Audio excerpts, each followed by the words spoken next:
Play group हमारा 18 का है। उर्दू रीडिंग हमने करनी है।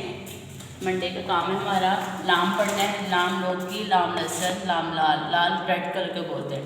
नेक्स्ट हमने करना है Urdu copy work. Urdu copy work में करना है हमने खाली जगह पोज करें, ठीक है। ये आप लिखी हुई अलिफ पे, इसको हमने फिल करना है, ठीक है। अलिफ के बाद क्या आता है? बे। बे के नीचे 1 डॉट। बे के बाद पे लिखा हुआ, बे के बाद क्या आएगा? ते, 2 डॉट्स ऊपर। पे के बाद से, 3 डॉट्स। से के बाद जीम, जीम के बाद चे, चे के अंदर 3 डॉट्स। ये आपने खाली जगह कर ली कॉपी के ऊपर। इसकी पहचान भी करनी, प्रैक्टिस ज़्यादा से ज़्यादा करनी है।